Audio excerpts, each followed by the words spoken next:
प्राचीन काल में कुंभद्रा नदी के तट पर एक अनुपम नगर बसा था, जहां सभी वर्णों के लोग धर्म का आचरण करते थे।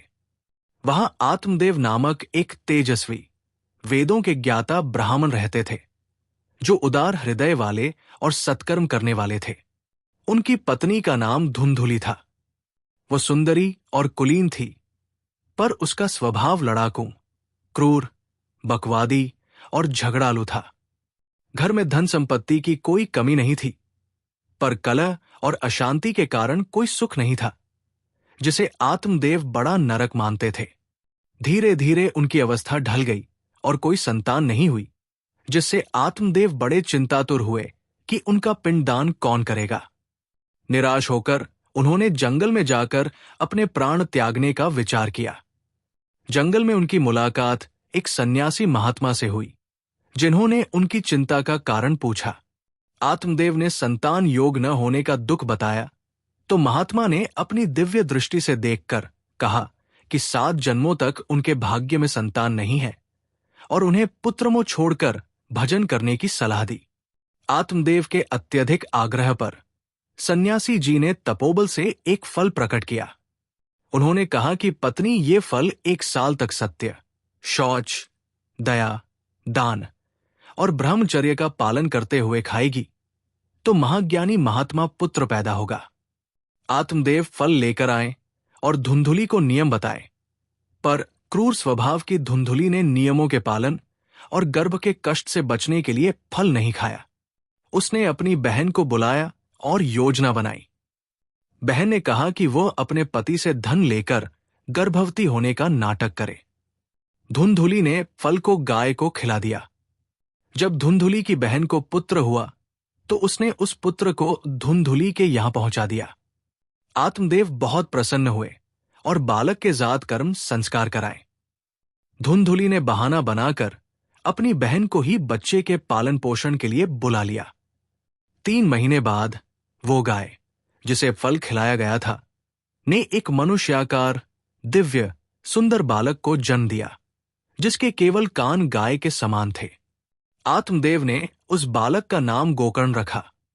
धुंधुली ने अपने पुत्र का नाम धुंधकारी रखा। समय बीतने पर गोकर्ण पूर्ण ज्ञानी महात्मा और धर्मपूर्वक आचरण करने वाले बने। वही धुंधकारी पूर्ण दुष्ट, हिंसक, क्रूर, पापाचारी स्वभाव का निकला। वह चोरी करता, लोगों को पीटता, घरों में आग लगाता और वेश्याओं से संपर्क रखता था। एक दिन धुंधकारी ने आत्मदेव को मारा। गोकर्ण जी ने आकर आत्मदेव को संसार की असारता का ज्ञान दिया और वन जाकर भगवान का भजन करने को कहा। गोकर्ण के उपदेश को गुरु रूप में स्वीकार कर आत्मदेव ने तुरंत घर छोड़ दिया और वन में जाकर भागवत के 10वें स्कंद का पाठ और निरंतर नाम जप किया, जिससे उन्हें श्री कृष्ण चंद्र की प्राप्ति हुई। पिता के जाने के बाद धुंधकारी ने धुंधुली की डटकर पिटाई की और धन मांगा। धुंधुली ने दुष्टता का पश्चाताप करते हुए रोज की पिटाई से तंग आकर कुएं में गिरकर अपने शरीर को नष्ट कर दिया और दुर्गति को प्राप्त हुई। धुंधकारी ने 5 वैश्याओं को अपने संग में रखा और उनके लिए धन चोरी करने लगा। उन वैश्याओं ने सोचा कि जब ये पकड़ा जाएगा तो उन्हें भी फांसी होगी। इसलिए उन्होंने धुंधकारी को चारपाई से बांधकर, गला दबाकर और दहकते हुए अंगारे मुंह में भरकर अत्यंत बुरी तरह से मार डाला। दुष्ट कर्मों के कारण धुंधकारी को भयंकर प्रेत योनि की प्राप्ति हुई और वो बवंडर रूप में 10 दिशाओं में भटकने लगा। तीर्थ यात्रा से लौटने पर गोकर्ण जी ने धुंधकारी के लापता होने की बात सुनी और उसके लिए तीर्थों में श्राद्ध किया। एक रात अपने घर में गोकर्ण जी को धुंधकारी प्रेत आत्मा के रूप में प्रकट हुआ। गोकर्ण ने जल लेकर मंत्रों का जाप करके उसके ऊपर फेंका, जिससे प्रेत बोल पाया और उसने बताया कि वह उसका भाई धुंधकारी है और उसकी भारी दुर्गति हुई है। धुंधकारी ने कहा कि उसके बड़े बड़े पापों के कारण 1-2 बार गया श्राद्ध से उसका उद्धार नहीं होगा, कोई दूसरा उपाय सोचना पड़ेगा। गोकर्ण जी ने प्रातःकाल सूर्य भगवान से प्रार्थना करके उद्धार का उपाय पूछा। भगवान सूर्यदेव ने कहा कि श्रीमद् भागवत महापुराण का नियम पूर्वक सप्ताह पारायण सुनाओ तो निश्चित उसकी मुक्ति हो जाएगी। गोकर्ण जी ने कथा का समय निश्चित किया और 7 गांठ के बांस पर धुंधकारी का आवाहन करके उसे बैठा दिया। 7 दिन तक गोकर्ण जी ने भागवत कथा सुनाई।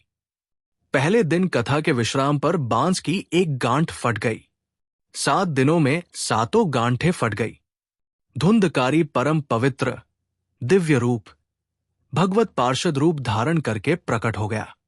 उसने कहा कि एकमात्र श्री कृष्ण चंद्र जी की लीला कथा सुनने मात्र से भयंकर पापात्मा होने पर भी वो भगवत स्वरूप हो गया है।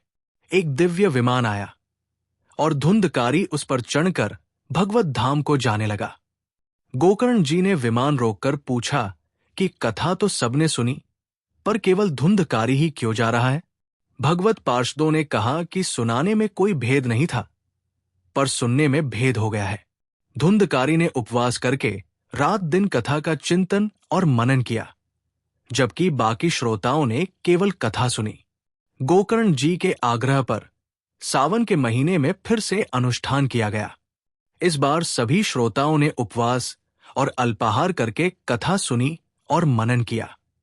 कथा की समाप्ति पर भगवान के पार्षदों ने विमान लेकर आए और गोकर्ण जी सहित सभी श्रोताओं को परमधाम ले गए। यहां तक कि कथा सुनने वाले कुत्ते भी गोकर्ण जी की दृष्टि पड़ने पर विमान पर बैठकर भगवत धाम को गए।